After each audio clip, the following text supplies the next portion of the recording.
नमस्कार दोस्तों, पीडी व्यास नाम है हमारा। आप देखना शुरू कर चुके हैं नारी दूत। आज मेरे साथ है गोकुल जोशी। ये परिचय के मोहताज नहीं है। दिवंगत गोपाल कृष्ण जोशी जी के ये पुत्र है। छात्र राजनीति से सक्रिय है।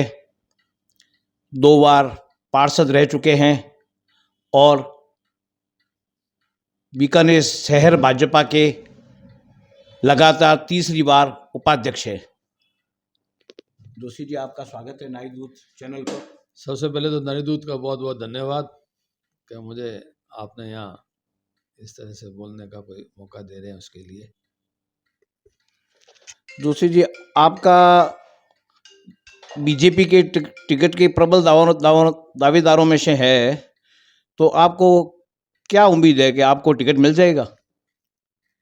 देखो, लोकतांत्रिक व्यवस्था में जो भी राजनीतिक कार्यकर्ता है उसको ये हक है कि वो टिकट मांग सकता है। तो उसी के तहत मैं भारतीय जनता पार्टी का कार्यकर्ता हूँ और चूँकि पिछले काफ़ी वर्षों से पार्टी में लगा हुआ हूँ और पार्टी के माध्यम से जो भी जनता की सेवा है वो कर रहे हैं, तो ये हमारा हक है कि हम टिकट मांगे। बाकी तो ये निर्णय तो पार्टी करेगी कि भाई किसको देना है किसको नहीं देना है। जिसको भी दे देगी पार्टी वो ठीक है। तो उसी लिहाज से हमने भी अपने टिकट की मांग की है। आपके पिताजी 8 बार चुनाव लड़ चुके हैं, 3 बार जीते, 5 बार हारे। आपने उसमें 5 चुनाव में सक्रिय भूमिका निभाई। क्या आपको टिकट मिलने पर ये जो 5 चुनाव का अनुभव आपको लाभ दिलाएगा?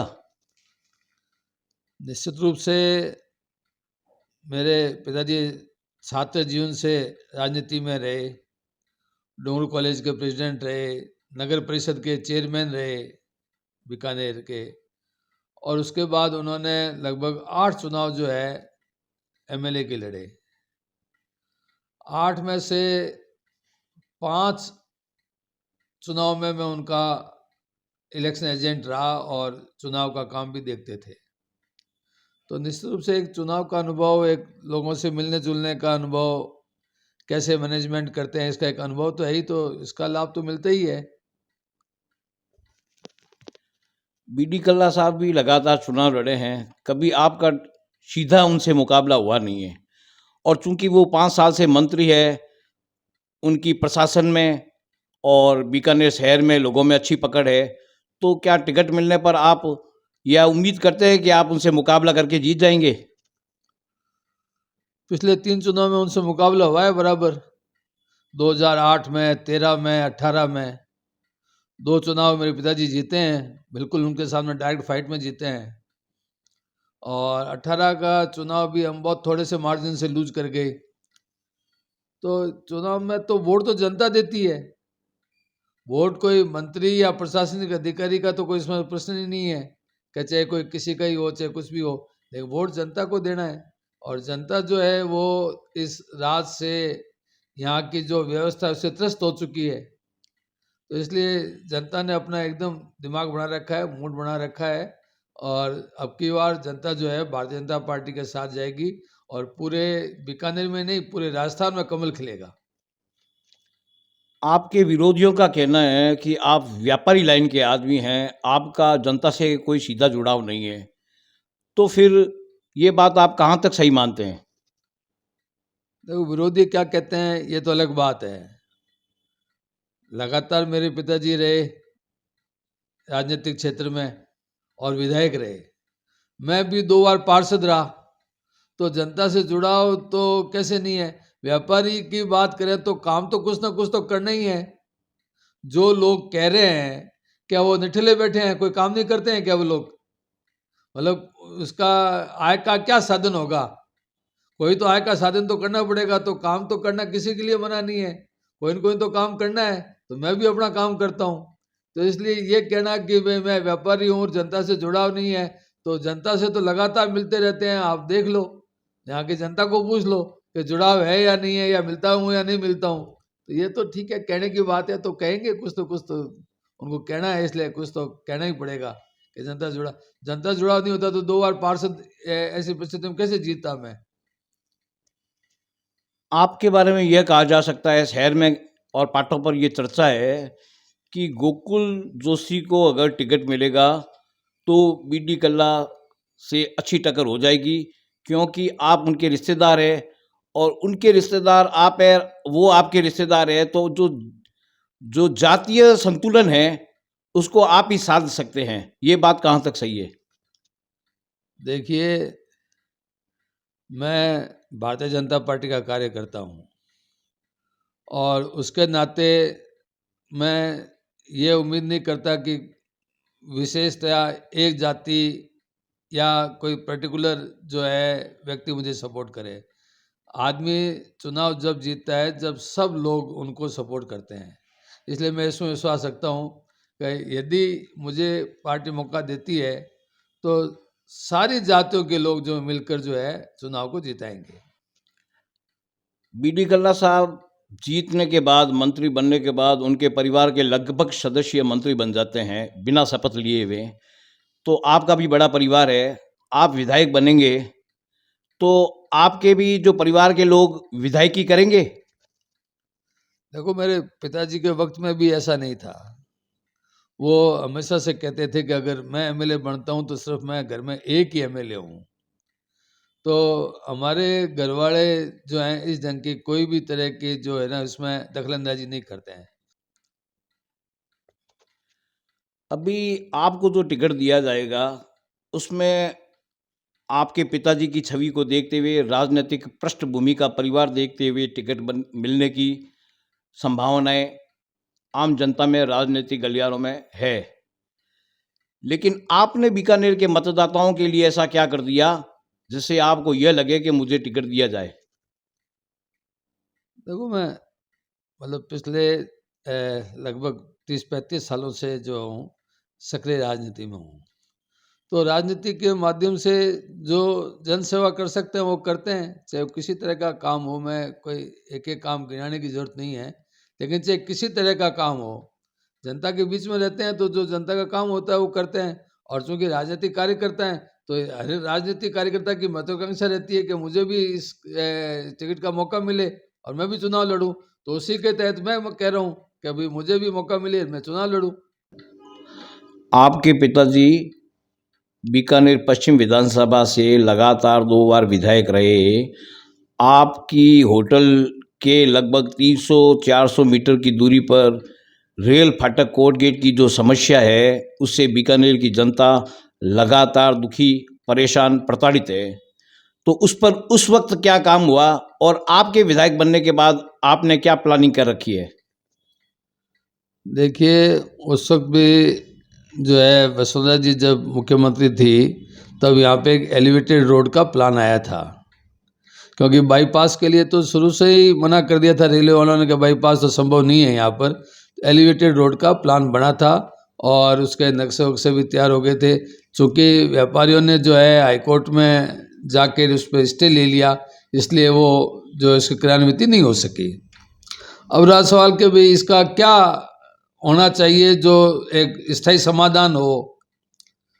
तो अंडरपास भी कोई बहुत बढ़िया समाधान नहीं है, क्योंकि बरसात के दिनों में जो है आप यूँ समझो कि रामपुरिया से, लेडी एल्गिन स्कूल साइड से और दाऊ जी मंदिर साइड से जो भी पानी आता है तो नीचे अंडरपास में इतना पानी हो जाएगा कि वो तो भर जाएगा।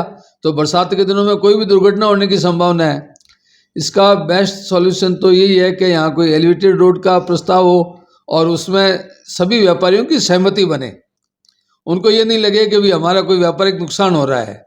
तो इस ढंग की सहमति बनाकर एक अच्छी एलिवेटेड रोड बना दी जाए तो निश्चित रूप से इसका समाधान हो सकता है। बीकानेर पश्चिम में कांग्रेस के बीडी कल्ला सहित 18 टिकट के दावेदार हैं। अगर आपको बीजेपी से टिकट मिलता है तो आपके दिमाग में ऐसा क्या है कि आप क्या सोचते हैं कि किसको टिकट मिलने पर आपकी राह आसान हो सकती है? ये कांग्रेस का मैटर है, इसमें किसी को भी देवे कुछ भी देवे, ये इस पे मैं क्या कह सकता हूँ कि किसको मिले टिकट, ये तो वो पार्टी देखेगी। मैं अंतिम प्रश्न पूछता हूँ आपको। सर, आप ये बताइए कि आप चुनाव लड़ेंगे, चुनाव जीत भी गए, तो उसके बाद बीकानेर के विकास की आपके दिमाग में क्या प्लानिंग है? देखिए, बीकानेर में बहुत सी चीज़ों की ज़रूरत है। ख़ास तौर से आप देखो कि बीकानेर में ये जो जगह जगह जो स्कूलें खोली गई हैं, कहीं भवन टूटे हुए पड़े हैं, कहीं टीचर नहीं हैं, स्वास्थ्य केंद्रों की भी हालत कोई बहुत बढ़िया नहीं है। और अब ये विकास की बात तो मतलब जो दूसरा विकास है, यहाँ पे कोई ऐसी गतिविधि हो जिससे यहाँ के लोगों को रोजगार मिले। मंत्री जी के रहते हुए पिछले इतने वर्षों में यहाँ ऐसा कोई भी सरकारी उपक्रम या सरकारी कोई भी तरह की ऐसा उद्योग नहीं लगा जिससे लोगों को रोजगार मिले। एक मिनट रोकता हूँ सर आपको बीच में। आप जैसे ये स्वास्थ्य, सड़क ये जो बात कर रहे हैं, आपके पिताजी भी 10 साल विधायक रहे, उस वक्त भी जो स्थिति बीकानेर में प्रशासनिक स्तर पर थी और बीडी कल्ला साहब के 5 साल के मंत्रिमंडल काल, ये मंत्रित्व काल में भी यही स्थिति थी, तो ये तो कोई नई बात नहीं है। आप ऐसी बात बताओ जिससे ये बीकानेर के मतदाताओं को ये लगे कि हमारे लिए गोकुल जोशी जी ने कोई अच्छा काम किया है। मैं यही कह रहा हूँ कि यहाँ पे कुछ ऐसी व्यवस्था हो जिससे यहाँ को बेरोजगारों को जो है कोई रोजगार मिल सके, काम मिल सके। ऐसी कोई उपक्रम या ऐसा कोई आना चाहिए जिससे यहाँ को ज़्यादा से ज़्यादा लोगों को खास तौर से नौजवानों को रोजगार मिल सके।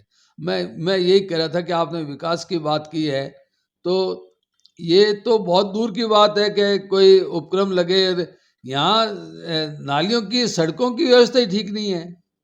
आप विकास तो बहुत जो बुनियादी सुविधा है, और कोई भी जो लोकतांत्रिक जो सरकार है उसको ये बुनियादी सुविधा, एक वेलफेयर स्टेट की ड्यूटी है कि यहाँ के लोगों को ये बुनियादी सुविधा मिले। आप खास तौर से देखो, चाहे बीकानेर पश्चिम में जो है आपके मुरलीधर व्यास कॉलोनी बहुत बड़ा एरिया आता है, वहाँ से यूआईटी जो है लीज मनी ले रही है, सब कुछ ले रही है, लेकिन वहाँ पे आप सड़कों की हालत देखो, पार्कों की हालत देखो, वहाँ एक आधा जो सामुदायिक भवन बना दिया है उसकी हालत देखो। इतनी बड़ी जो है कॉलोनी बना दी, लेकिन आप देखो कि वहाँ पे कोई शमशान भूमि नहीं है। मतलब ये ऐसी चीज़ें जो बहुत ज़रूरी हैं, तो ये बुनियादी सुविधाएं नहीं है। अगर रही सवाल आप ये कह रहे हो कि भाई मेरे पिताजी एमएलए रहे तब यहाँ क्या हुआ, तो एक एमएलए में और एक जो है कैबिनेट मंत्री में कोई फर्क नहीं है। निश्चित रूप से एक मंत्री का कार्यकाल अलग होता है, एमएलए का कार्यकाल अलग होता है। तो मंत्री के रहते हुए भी कोई विकास नहीं, और पिछले 40 वर्षों से वो तो लगातार मंत्री रहे हैं। ये तो वो ठीक है, 2 चुनाव 3 चुनाव हारे हैं, बाकी तो लगातार मंत्री रहे हैं। तब भी देखो आप क्या विकास हुआ है। इसका मतलब आप केवल विधायक बनेंगे तो वो विकास नहीं कर पाएंगे जो होना चाहिए था। नहीं, विकास तो एक निरंतर प्रक्रिया है।